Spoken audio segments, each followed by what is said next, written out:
ఈ రోజు డిస్కస్ చేసుకునే చాప్టర్ ఏంటంటే organisation facilitating business.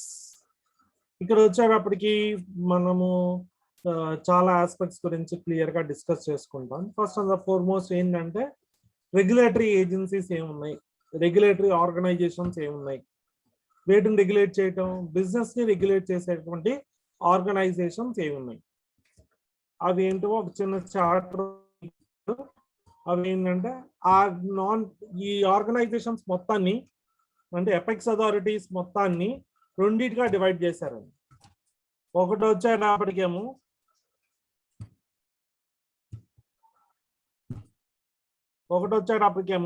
Non funding institutions, రెండోది వచ్చేటప్పటికేమో funding institutions. Non funding institutions ఏమొస్తాయి, బ్యాంకింగ్ సెక్టార్ మొత్తాన్ని రెగ్యులేట్ చేసేది ఆర్బిఐ, సెక్యూరిటీస్ మార్కెట్ మొత్తాన్ని రెగ్యులేట్ చేసేది సెబీ,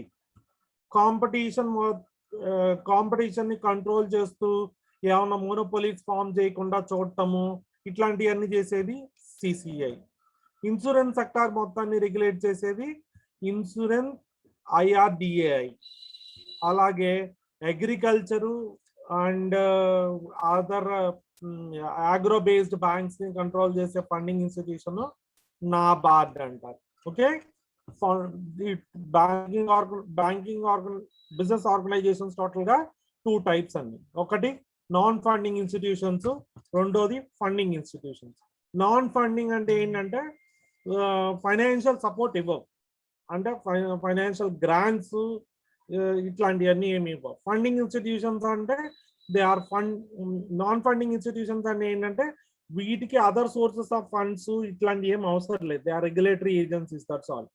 ఫండింగ్ ఇన్స్టిట్యూషన్స్ అంటే they require the government support, they require the agency support for their establishment.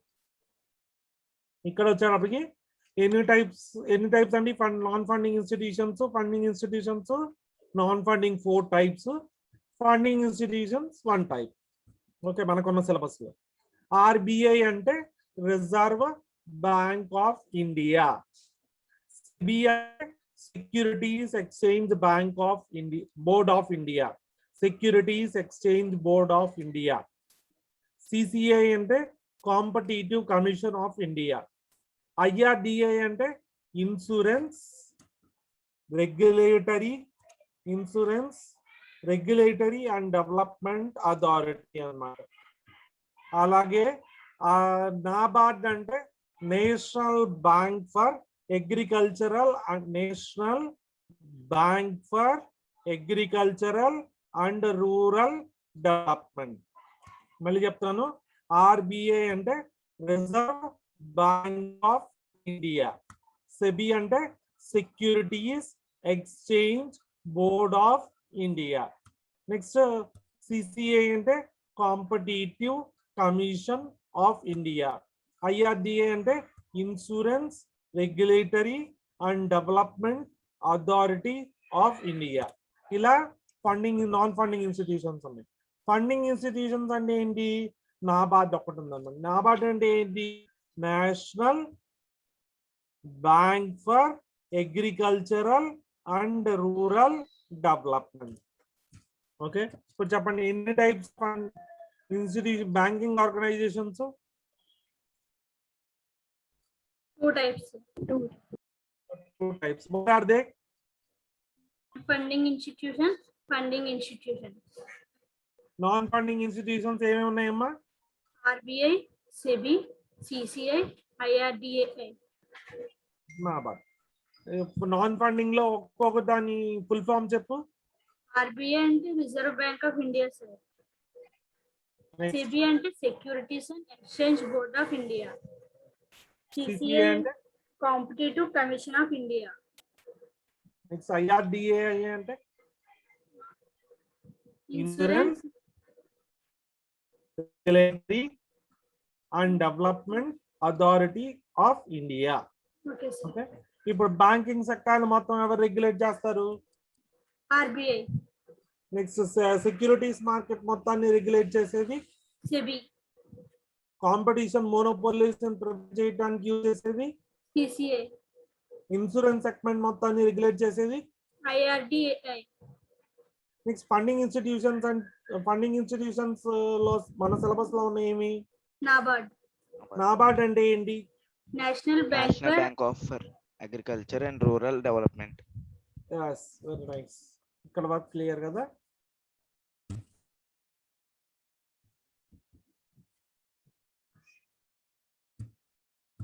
ఇప్పుడు మన క్లాస్ సిలబస్ మొత్తం ఈ పర్టికులర్ చాప్టర్ సిలబస్ మొత్తం ఈ ఆస్పెక్ట్స్ మీద డిటర్మైన్ అవుతూ ఉంటుంది. ఇది నేర్చుకుంటాం 5 రెగ్యులేటరీ ఏజెన్సీస్ ని డెవలప్ చేసుకుంటాం, రాసుకుంటాం. ఈరోజు RBI గురించి నేర్చుకుంటాము. దీనికి కొంచెం టెర్మినాలజీ సపోర్ట్ ఉండాలి. ఎప్పుడు వస్తే అప్పుడు ఆ పర్టికులర్ పాయింట్స్ గురించి మాట్లాడుతాం.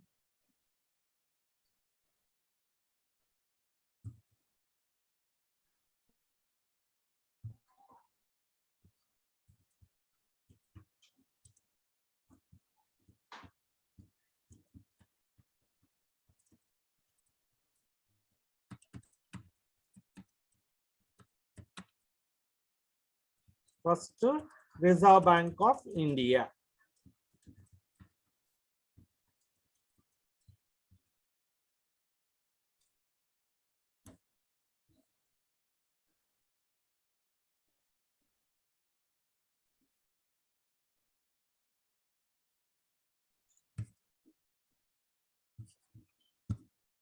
రిజర్వ్ బ్యాంక్ ఆఫ్ ఇండియా ఎప్పుడు ఎస్టాబ్లిష్ జరిగింది?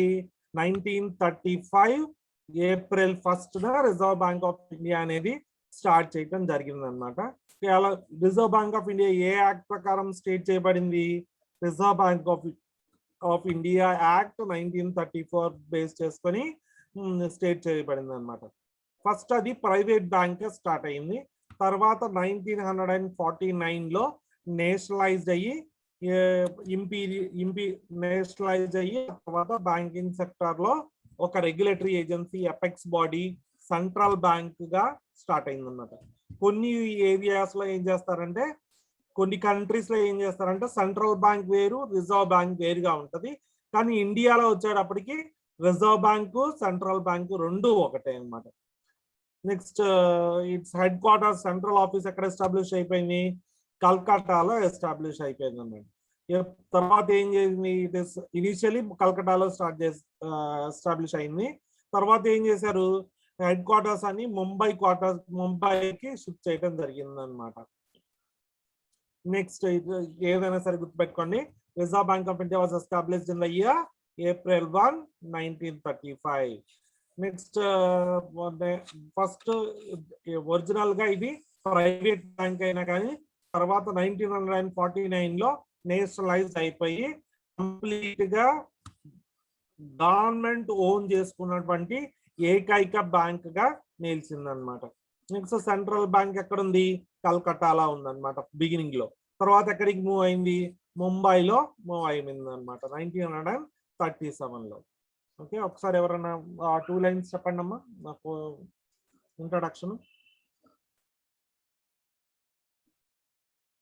పూర్ణ మహాలక్ష్మి. Yes, sir. చెప్పినానా ఎప్పుడు ఎస్టాబ్లిష్ అయింది ఏంటి దాని గురించి చెప్పు. Reserve bank of India April 1, 1935 establish అయింది సార్. ఎలాగంటే reserve bank of India act ప్రకారం 1934లో రిజర్వ్ బ్యాంక్ ఇండియా ఎస్టాబ్లిష్ చేశారు sir.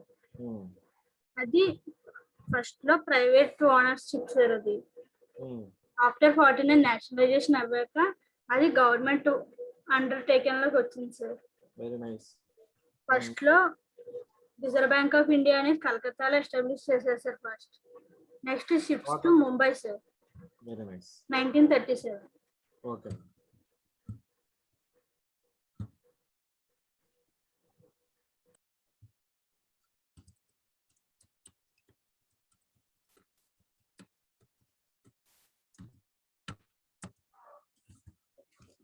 Next role of RBI. RBI యొక్క రోల్ ఏంటి అని ఇప్పుడు డిస్కస్ చేసుకుంటాం. ఆర్బిఐ అనేది ఒక ఎపెక్స్ మానిటరీ ఇన్స్టిట్యూషన్. ఎపెక్స్ అంటే ఏంటంటే అన్నిటికంటే హైయెస్ట్ రెగ్యులేటరీ అథారిటీ ఉన్నటువంటి ఇన్స్టిట్యూషన్ కాబట్టి RBI is called as apex monetary institution అన్నమాట. అంటే it's called as apex institution అంటే ఏంటి, highest regulatory authority in the banking sector అన్నమాట. Next it is called as highest monetary institution. Monetary institution ఎందుకన్నాము, it helps to maintain the monetary stability in the market. Interest rates ని పెంచి తగ్గించడం వల్ల money control, market లో excessive గా money flow చేయనీయదు, scarcity కూడా money రానియదు అనమాట. It is the highest authority in India అన్నమాట. నెక్స్ట్ వచ్చేటప్పటికి it maintains the economic stability. కావాల్సిన దానికంటే ఎక్కువ మనీ ఉంటే ఏం చేస్తా అనుకున్నాం, RBI interest rates on deposits ఏం చేస్తుంది, కావాల్సిన దానికంటే ఎక్కువ ఉంటే money interest rates on deposits ని పెంచేస్తుంది. ఇంట్రెస్ట్ రేట్స్ ఆన్ డిపాజిట్స్ పెంచితే ఎక్సెసివ్ మనీ మొత్తం మార్కెట్ నుంచి బ్యాంక్ కి ఫ్లో అయిపోతుంది అన్నమాట. అలా కంట్రోల్ చేస్తుంది. ఒకవేళ మనీ కనుక స్కేర్స్ గా ఉందనుకోండి ఏం చేస్తుంది, మనీ తక్కువ ఉందనుకోండి కావాల్సిన దానికంటే ఏం చేస్తుంది, లోన్స్ మీద ఇంట్రెస్ట్ రేట్స్ ని తగ్గిస్తుందా పెంచుతుందా, తగ్గిస్తుంది. దానివల్ల బ్యాంక్స్ నుంచి బోరో చేసుకుంటే బ్యాంక్ దగ్గర నుంచి మార్కెట్ కి మనీ ఫ్లో అవుతూ ఉంటాయి అన్నమాట. Okay, next it is eminent public financial institution. It is a public financial institution ఎందుకంటాము, because of only one thing, that is because of only one thing, that is it is a public financial institution. అంటే ఏంటంటే it is completely owned by the government. 100% of the stake is owned by the government, so it is called as public financial institution. Next, it is called as advisory to the government. ఎందుకు advisory to the government అంటే ఏం చెప్తాం,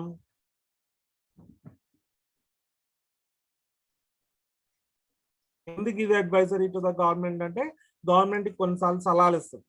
interest rates పెంచితే మంచిది, లేకపోతే deposit rates పెంచితే మంచిది, లేకపోతే కొత్త కరెన్సీ ప్రింట్ చేస్తే మంచిది అని చెప్పి చాలా అడ్వైజెస్ అనేది గవర్నమెంట్ చేస్తుంది. దాని ద్వారా స్టాక్ మార్కెట్ కంట్రోల్ జరుగుతుంది. It's a friend, philosopher and guide to commercial banks. Commercial banks అంటే the banks which work for the motto of profit are called as commercial banks.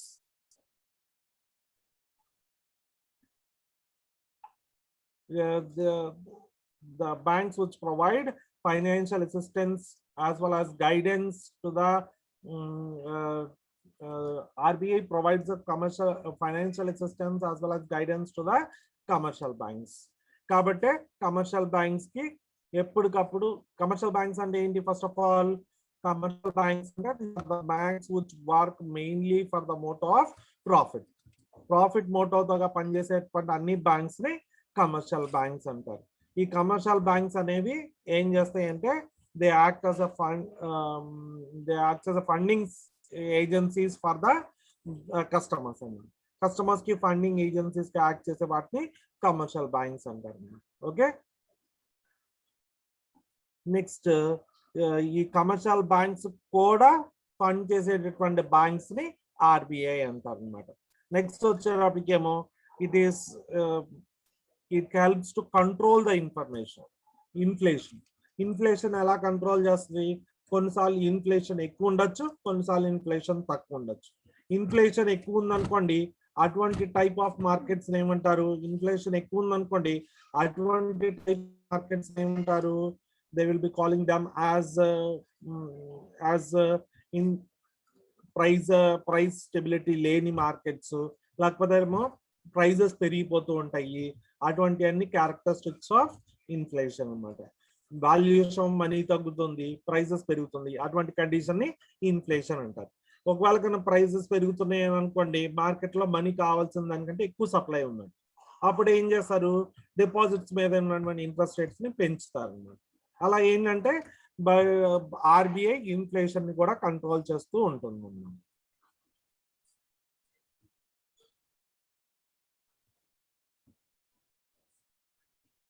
Next వచ్చేటప్పటికి it protects the market for government securities. For example మనకు financial instrument ఉంది, దాన్ని treasury bills అంటారు, bonds లాగా అనమాట. ఒకవేళ ఈ బాండ్ ఒకవేళ గవర్నమెంట్ మనీ అవసరం వచ్చింది అనుకోండి, మనం ప్రామిసరీ నోట్ ఎలా రాసి తీసుకుంటామో అలాగే అవి కూడా ట్రెజరీ బిల్స్ ఇష్యూ చేస్తాయి. ఎవరైనా ఇంట్రెస్ట్ ఉన్న వాళ్ళు ఆ ట్రెజరీ బిల్స్ ని కొనుక్కుంటారు.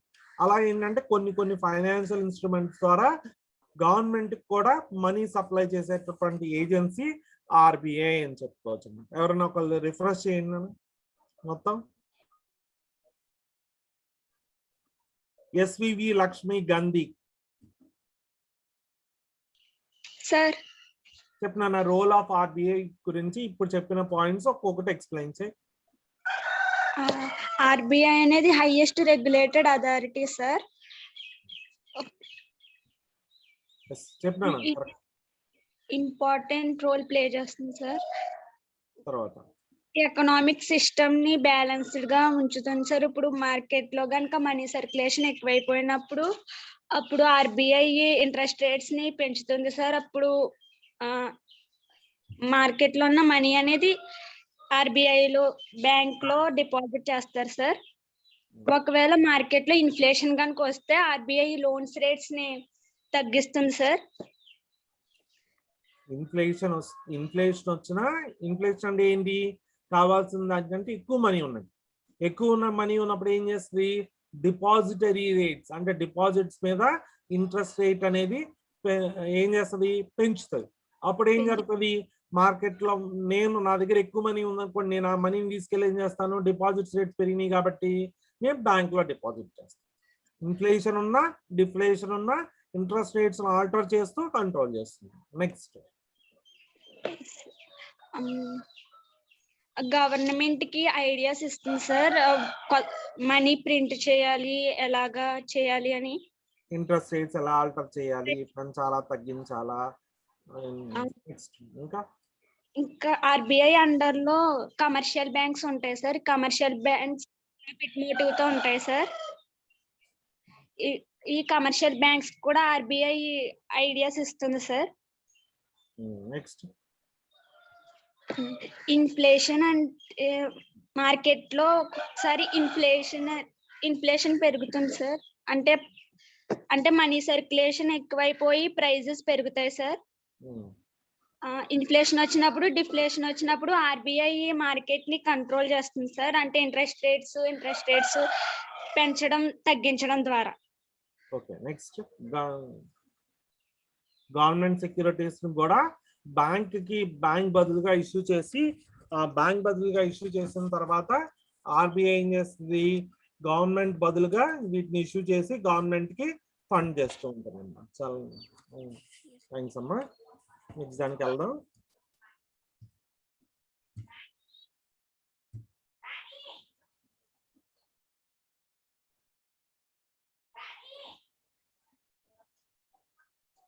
ఆంటీ లేదా? ఆంటీ వెళ్ళింది ఆనంద్ భారతి గ్రౌండ్స్ కి.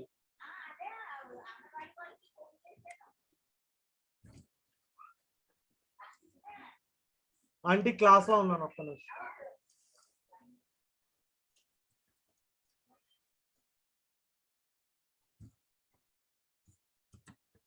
నెక్స్ట్ ఫంక్షన్స్ ఆఫ్ ఆర్బిఐ అన్నమాట. ఫంక్షన్స్ ఆఫ్ ఆర్బిఐ అని అంటే ఇట్ ఇష్యూస్ ద చాలా ఫంక్షన్స్ ఉన్నాయి. వాటిలో బేసిక్ ఫంక్షన్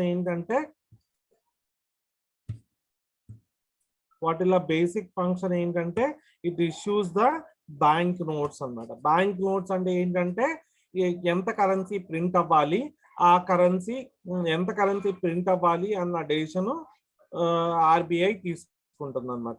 ఇంకొక ఫంక్షన్ ఏం చేస్తుంటే కీపింగ్ ఆఫ్ రిజర్వ్స్. మన ఇంట్లో యొక్క మనీ ఎలా ఉంటుందో అలాగే ఆర్బిఐ కూడా సర్టన్ అమౌంట్ ఆఫ్ మనీ అనేది రిజర్వ్ గా మెయింటైన్ చేస్తుంది.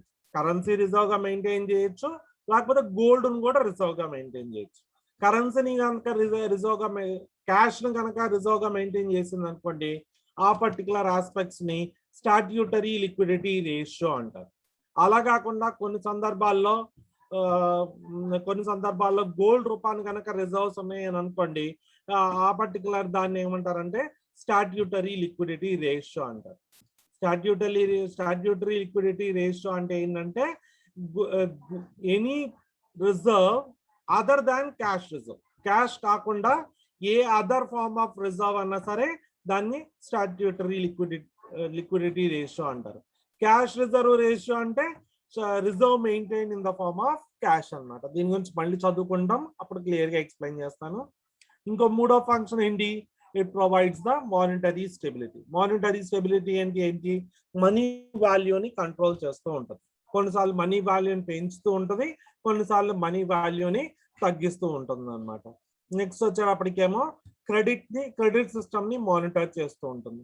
క్రెడిట్ సిస్టమ్ ని మానిటర్ చేయడం అంటే ఏంటి, కొన్నిసార్లు క్రెడిట్ కమర్షియల్ బ్యాంక్స్ కి ఇస్తుంది, కొన్నిసార్లు క్రెడిట్ కమర్షియల్ బ్యాంక్స్ నుంచే తెచ్చుకుంటుంది అన్నమాట. Next it operates the currency అంటే ఏంటంటే కొన్ని సందర్భాల్లో ఏం చేస్తుంది, ఆర్బిఐ అనేది లోన్స్ ప్రొవైడ్ చేస్తూ ఉంటుంది. ఆర్బిఐ అనేది ఏం చేస్తుంది, కొన్ని సందర్భాల్లో కరెన్సీని ప్రింట్ చేస్తూ ఉంటుంది. ఒకవేళ కనుక కావాల్సిన మనీ కావాల్సి వచ్చింది అనుకోండి, అమౌంట్ ఆఫ్ ఆస్పెక్ట్స్ ప్రకారం కరెన్సీ నోట్స్ ని ప్రింట్ చేస్తూ ఉంటుంది అన్నమాట. నెక్స్ట్ వచ్చేటప్పటికేమో it is the central bank అంటున్నాము, ఎందుకంటే it is the highest regulatory bank అంటాము. It called as an apex bank అంటాము. So it helps in doing all these things.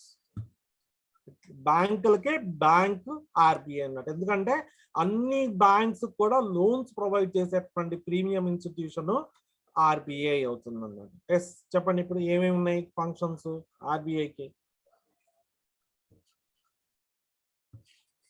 ఎవరైనా చెప్పండి నాన్న. Likhitha Varma.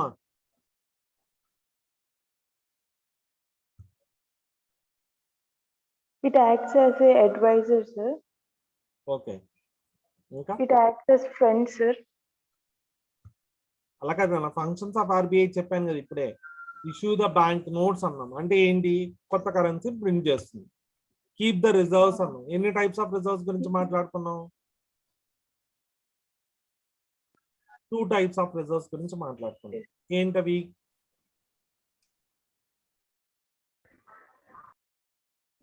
Statutory liquidity ratio, cash reserve ratio. దాని నుంచి చూద్దాం, మళ్ళీ వస్తాయి.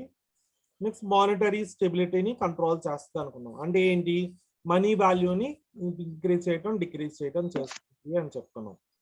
అలాగే ఇట్ ఆపరేట్స్ ద కరెన్సీ అంటే ఏంటి, ఎక్కువ కరెన్సీ ఉందా, ఏ కరెన్సీని క్యాష్ రిజర్వ్ గా మెయింటైన్ చేయాలన్న డెసిషన్ కూడా తీసుకుంటాం. క్రెడిట్ సిస్టమ్ అంటే ఏంటి, కమర్షియల్ బ్యాంక్స్ కి లోన్స్ ప్రొవైడ్ చేస్తూ ఉంటుంది.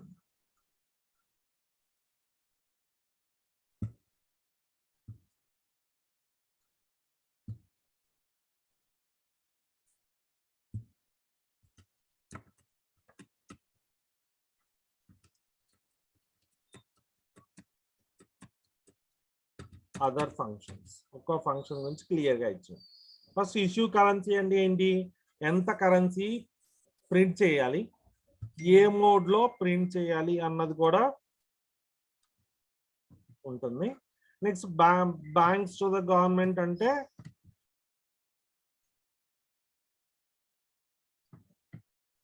ఒక్క నిమిషం అండి.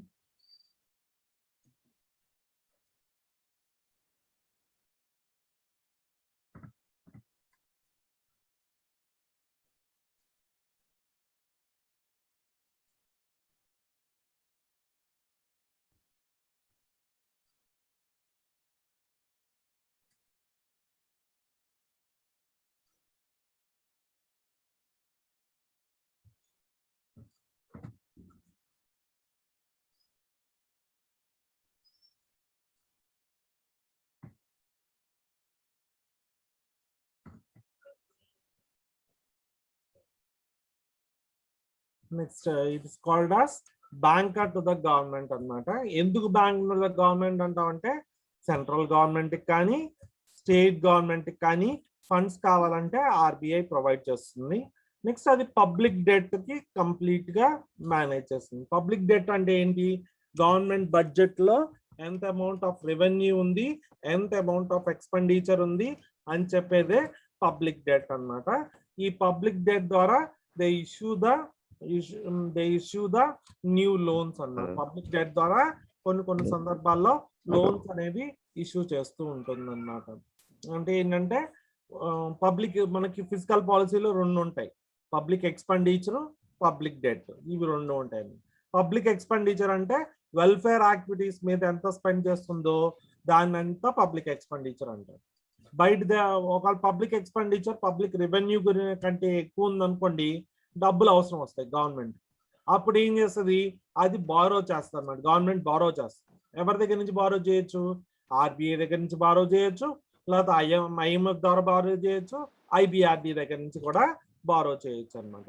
కొన్ని సందర్భాల్లో గిల్ట్ ఎడ్జెడ్ సెక్యూరిటీస్ అంటారు. అంటే ఏంటంటే గవర్నమెంట్ సెక్యూరిటీస్ అన్నమాట, గవర్నమెంట్ బాండ్స్ లాగా.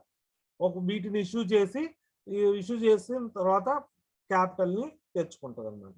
గవర్నమెంట్ బాండ్స్ ఇష్యూ చేసి పబ్లిక్ కి, దాని ద్వారా కూడా కావాల్సినటువంటి మనీని వాళ్ళ దగ్గర నుంచి తెచ్చుకుంటుంది అన్నమాట. నెక్స్ట్ వచ్చేటప్పటికేమో ట్రెజరీ బిల్స్ ఉంటాయి. ట్రెజరీ బిల్స్ అంటే ఏంటంటే these are also financial instruments అన్నమాట. ఈ ట్రెజరీ బిల్స్ ఏం చేస్తాయంటే they provide assistance. Treasury bills ఏం చేస్తాయంటే these are also called as T bills అంటారు. టీ బిల్స్ అంటే ఇప్పుడు ఫర్ ఎగ్జాంపుల్ మనకు మనీ కావాలంటే ప్రామిసరీ నోట్స్ ఎలా తెచ్చుకుంటామో, అలాగే గవర్నమెంట్ షేర్స్ ఎలా ఇష్యూ చేస్తుందో అలాగే ట్రెజరీ బిల్స్ కూడా ఇష్యూ చేస్తాం. ఇష్యూ చేస్తే మనం ఏం చేస్తాం? వాటిని పర్చేస్ చేస్తాం. పర్చేస్ చేస్తే ఏం జరుగుతుంది? మనీ మన దగ్గర నుంచి గవర్నమెంట్కి వెళ్తుంది అన్నమాట. కాకపోతే ఇవి చాలా తక్కువ పీరియడ్లో ఇష్యూ చేస్తాం. అంటే 6 months 1 year లోపల పీరియడ్కి అన్నమాట. 1 year అయిపోయిన తర్వాత మళ్ళీ గవర్నమెంట్ మనీ పే చేస్తుంది, ట్రెజరీ బిల్స్ మళ్ళీ వాపస్ తీసుకుంటుంది అన్నమాట. ఓకే, ట్రెజరీ బిల్స్ అంటే these are the securities which are issued by the government to raise the funds. These are highly secured in nature అన్నమాట. నెక్స్ట్ ఆర్బీఐ కొన్ని సందర్భాల్లో ఏం చేస్తుంది? They give advances to the central and state government. వాళ్ళకి పెట్టినటువంటి తనఖా పెట్టిన ఆస్తుల కంటే ఎక్కువ మనీ ఇవ్వాలనుకుంటే దాన్ని అడ్వాన్స్ అంటారు. ఆ అడ్వాన్సెస్ కూడా సెంట్రల్ గవర్నమెంట్కి ఇస్తుంది, స్టేట్ గవర్నమెంట్కి ఇస్తుంది అన్నమాట. నెక్స్ట్ ఆర్బీఐ అనేది గవర్నమెంట్ పాలసీ మేకింగ్ లో ఒక్క దాంట్లోనే ఆధారపడకుండా అన్ని ఫైనాన్షియల్ మ్యాటర్ లో కూడా ఒక అడ్వైజర్ గా యాక్ట్ చేస్తుంది. ఒకసారి చెప్పండి నాన్న, బ్యాంకర్ టు ద గవర్నమెంట్ ఎలా యాక్ట్ చేస్తుంది? ఎస్ హేమంత్, ఒకసారి చెప్తున్నా బ్యాంకర్ టు ద గవర్నమెంట్ అని ఎందుకంటాం ఆర్బీఐని?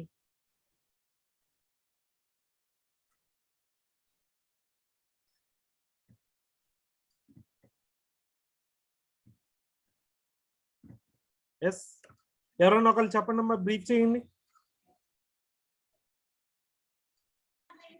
సార్ చెప్తున్నాను, బ్యాంకర్ టు ద గవర్నమెంట్ అని ఎందుకు అంటాం? అంటే పబ్లిక్ ఎక్స్పెండిచర్ కన్నా పబ్లిక్ వెల్ఫేర్ కి ఎక్కువగా ఖర్చు పెట్టినప్పుడు గవర్నమెంట్ కి మనీ అవసరం ఉంటుంది సార్. అప్పుడు రిజర్వ్ బ్యాంక్ దగ్గరికి వెళ్ళి గవర్నమెంట్ అప్పు తీసుకుంటుంది సార్. ఓకే, చెప్పండి. ఎప్పుడైనా గవర్నమెంట్ కి మనీ అవసరమైనప్పుడు బాండ్స్ ఇష్యూ చేస్తుంది సార్. అలాగే మనం ఎవరి దగ్గర నుంచి అన్నా బారో చేసినప్పుడు ప్రామిసరీ నోట్ ఎలా ఇష్యూ చేస్తామో అలాగే గవర్నమెంట్ మనకి ట్రెజరీ బిల్స్ ఇష్యూ చేస్తుంది సార్. ఓకే. దాని ద్వారా క్యాపిటల్ ని తీసుకుంటుంది సార్ గవర్నమెంట్. ఇది షార్ట్ టైమ్ లో ఉంటుంది సార్, 6 months నుంచి 1 year లోపు. తర్వాత మళ్ళీ మనం గవర్నమెంట్ మళ్ళీ వాపస్ ఇచ్చేస్తుంది సార్. ఓకే.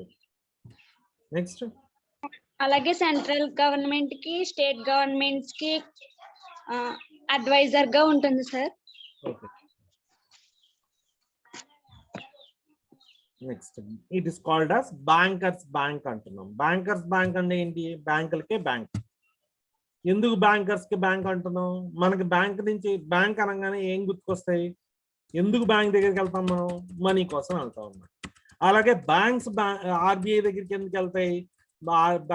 బ్యాంక్స్ కూడా ఆర్బీఐ దగ్గరికి ఫండింగ్ కోసం వెళ్తాయి అన్నమాట. So it's called as bankers bank అన్నమాట. Next custodian of foreign exchange reserves అంటే ఫారిన్ ఎక్స్చేంజ్ రిజర్వ్స్ అనేవి అన్నిటినీ కూడా మెయింటైన్ చేసేటువంటి ఏకైక బ్యాంక్ ఏది అంటే ఆర్బీఐ అన్నారు. అంటే కరెన్సీ రూపాన అవ్వచ్చు, గోల్డ్ రూపాన అవ్వచ్చు, రిజర్వ్ ని మెయింటైన్ చేసేది ఆర్బీఐ అని చెప్పుకోవచ్చు. Next it is the controller of credit. కొన్ని సందర్భాల్లో ఏం చేస్తుంది? క్రెడిట్ ఎక్కువ ఇవ్వాలని అందరినీ ఆదేశిస్తుంది. క్రెడిట్ ఎక్కువ ఇవ్వాలి అని అందరిని ఆదేశించిందంటే ఏం చేస్తారు? క్రెడిట్ ఎక్కువ ఇవ్వాలి అంటే ఏం చేస్తారు? ఇంట్రెస్ట్ రేట్స్ ని పెంచటము తగ్గించడం ద్వారా క్రెడిట్ ని మానిటర్ చేసుకోవడం జరుగుతుంది అన్నమాట. It is also act as promotion function. Promotion function అని ఎందుకు అంటాము? ప్రతి కంట్రీ యొక్క ఫైనాన్షియల్ స్టేటస్, లేకపోతే ఎవరైనా సేవింగ్స్ ఎలా ఉన్నాయి, ఫైనాన్షియల్ పొజిషన్ ఎలా ఉంది, లేకపోతేనేమో పీపుల్ యొక్క ఫండింగ్ ఎలా ఉంది, అలాగే అగ్రికల్చర్ కి ఎలా ఫైనాన్స్ చేయాలి, అలాగే ఎక్స్పోర్ట్ ఇంపోర్ట్స్ కి ఎలా ఫైనాన్స్ చేయాలి, ఈ అన్ని డెసిషన్స్ కూడా ఆర్బీఐ సూపర్విజన్ లో జరుగుతూ ఉంటాయి అన్నమాట. దేర్ ఆర్ 3 రెగ్యులేటరీ అథారిటీస్ ఇక్కడ. NABARD అంటే ఏమో it's a bank which is the apex authority for agricultural and rural banking. Agriculture, rural financing కి ప్రొవైడ్ చేసే బ్యాంక్స్ అన్నిటికీ హెడ్ NABARD అన్నమాట. అంటే ఎగ్జిమ్ బ్యాంక్ అంటే ఏంటి? ఎక్స్పోర్ట్ చేయడానికి, ఇంపోర్ట్ చేయడానికి కావాల్సినటువంటి మనీని కూడా ఎగ్జిమ్ బ్యాంక్ అంటారు. అలాగే సిడ్బి అని ఉంటుంది. సిడ్బి అంటే small scale industrial development bank of India అన్నమాట. సిడ్బికి కూడా కొన్ని సందర్భాల్లో ఆర్బీఐ ఫైనాన్స్ చేస్తూ ఉంటుంది అన్నమాట. Okay. It provides the funds to NABARD, it provides the funds to Exim Bank, it provides the funds to SIDBI also అన్నమాట. Next ఇంకోటి ఏంటంటే ఎప్పటికప్పుడు ఉన్నటువంటి డేటా మొత్తాన్ని కలెక్ట్ చేసి బ్యాంక్స్ దగ్గర నుంచి కానీ, అపెక్స్ అథారిటీస్ దగ్గర నుంచి కానీ డేటా అంతా కలెక్ట్ చేసి దాన్ని పబ్లిష్ చేస్తూ ఉంటుంది అన్నమాట. ఆర్బీఐ పబ్లిష్ చేయటం అంటే జర్నల్స్, మ్యాగజైన్స్ వీటిల్లో పబ్లిష్ చేస్తూ ఉంటుంది. ఎందుకు? కంట్రీ యొక్క ఫైనాన్షియల్ పొజిషన్ బయట దేశాల వాళ్ళకి తెలియటం కోసం చేస్తుంది అన్నమాట.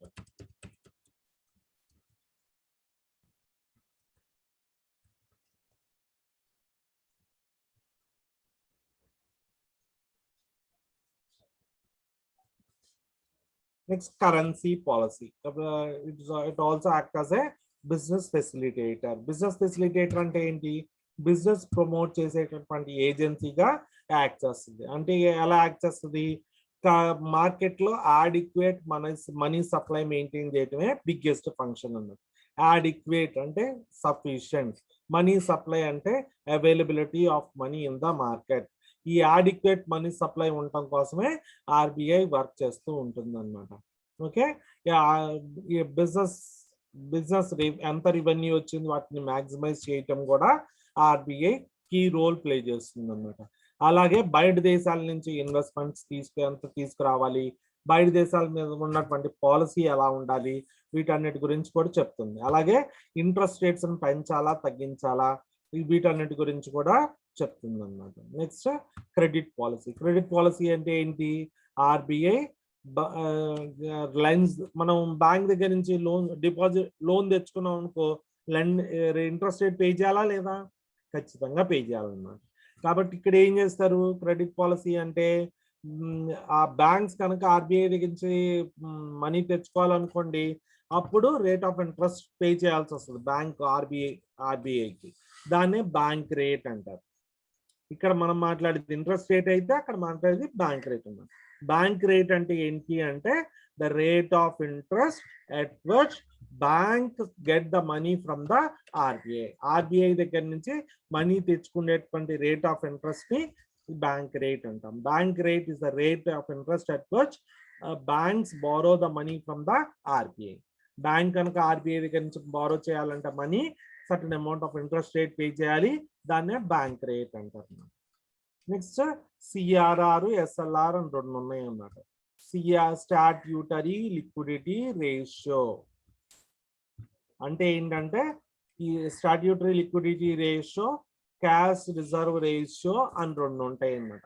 స్టాట్యూటరీ లిక్విడిటీ రేషియో అంటే ఏంటంటే any reserve except in the form of cash is called as statutory liquidity ratio. Reserve అంటే ఏంటి, ప్రస్తుతం హ్యూజ్ అమౌంట్ ఆఫ్ ఇన్కమ్ అనేది జనరేట్ చేయడం జరిగింది, కానీ ఆ అమౌంట్ ఆఫ్ ఇన్కమ్ అనేది అందరికీ వర్తించదన్నమాట. ఇక్కడ ప్రతి మనకి నెలాఖరులో మనీ కావాలనుకోండి, ప్రీవియస్ మంత్ యొక్క సేవింగ్స్ దగ్గర తెచ్చుకుంటాం. అలాగే గవర్నమెంట్ కూడా ప్రస్తుతం ఈ ఫైనాన్షియల్ ఇయర్ లో ఎక్కువ వచ్చినాయి, నెక్స్ట్ ఫైనాన్షియల్ ఇయర్ లో తక్కువ వచ్చినాయి అనుకోండి, అప్పుడు మనీ అవసరం వచ్చింది అనుకోండి, అప్పుడు రిజర్వ్స్ దగ్గర నుంచి తెచ్చుకుంటాం. ఈ రిజర్వ్ కనుక క్యాష్ రూపాన ఉందనుకోండి, దాన్ని క్యాష్ రిజర్వ్ రేషియో అంటారు. ఒకవేళ రిజర్వ్ కనుక గోల్డ్ రూపాన కానీ ఎనీ అదర్ ఎక్సెప్ట్ క్యాష్ ఉంటే దాన్ని స్టాట్యూటరీ లిక్విడిటీ రేషియో అంటారు అన్నమాట. ఓకే,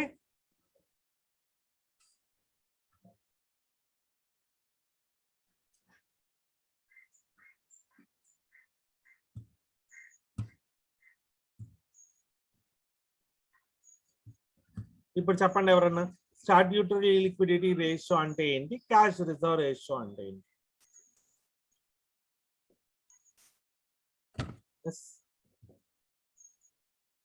స్టాట్యూటరీ లిక్విడిటీ రేషియో అంటే ఏంటి, క్యాష్ రిజర్వ్ రేషియో అంటే ఏంటి? సార్ చెప్తున్నాను.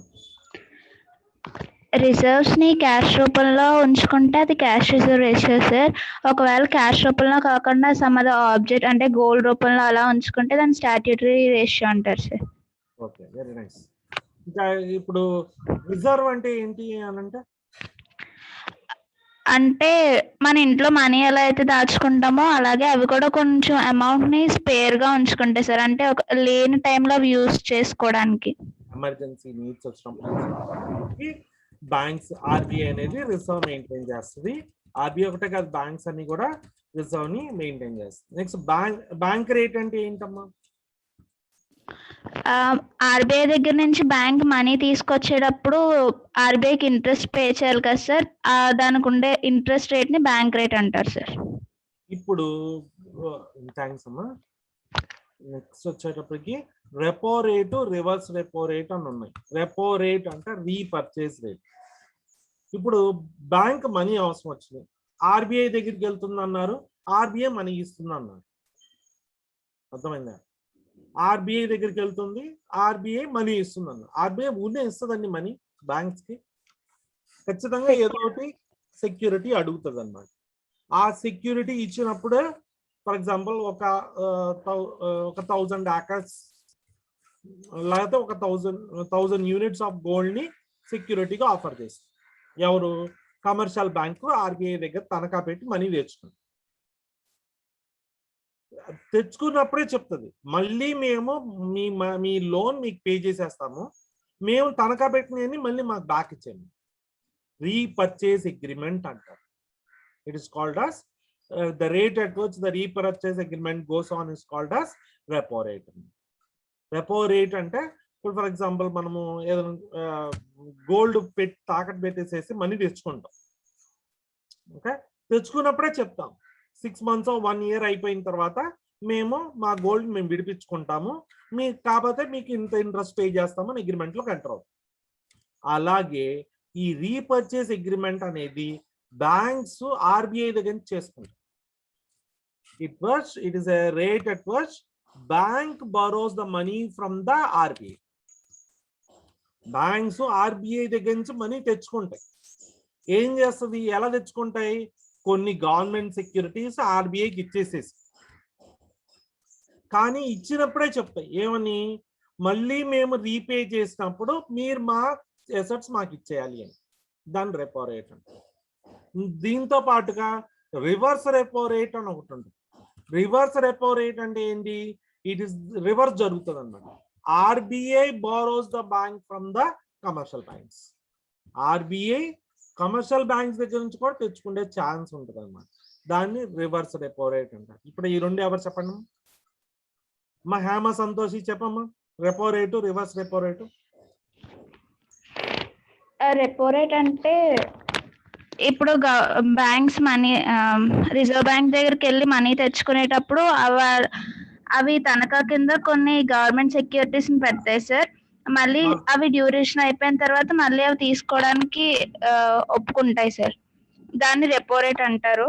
ఒకవేళ అది రివర్స్ లో జరిగితే రివర్స్ రెపో రేట్ అంటే ఆర్బీఐకి బ్యాంక్ మనీ అవసరమైనప్పుడు బ్యాంక్స్ దగ్గరికి వెళ్ళి డాక్యుమెంట్స్ పెట్టి మనీ తీసుకొని వస్తాయి సార్. గవర్నమెంట్ సెక్యూరిటీస్ ప్లగ్ చేస్తారని చెప్పలేము, ఏ అసెట్స్ అయినా పెట్టుకోవచ్చు. Okay okay sir.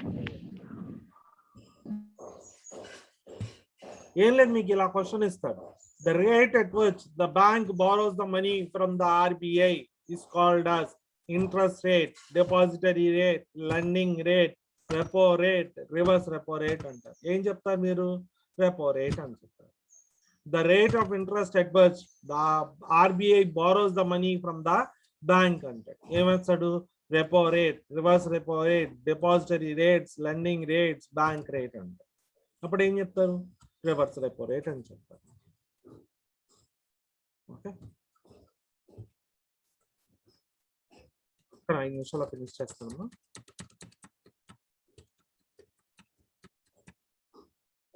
Next, it also acts as a development of financial system. Financial system అంటే ఏ ఫైనాన్షియల్ ట్రాన్సాక్షన్ జరిగినా కానీ ఆర్బీఐఏ ఒక రెగ్యులేటరీ ఏజెన్సీగా ఉంటుంది అన్నమాట. కమర్షియల్ బ్యాంక్స్ సంబంధించినవి అవ్వచ్చు, ఎస్ఎల్ఆర్ అవ్వచ్చు, సిఆర్ఆర్ అవ్వచ్చు, అన్నిటినీ ఆర్గనైజ్ చేసి ఫైనాన్షియల్ డెవలప్మెంట్ ఇష్యూ చేసి ఉండే ప్రాసెస్ని ఆర్బీఐ చేస్తుంది.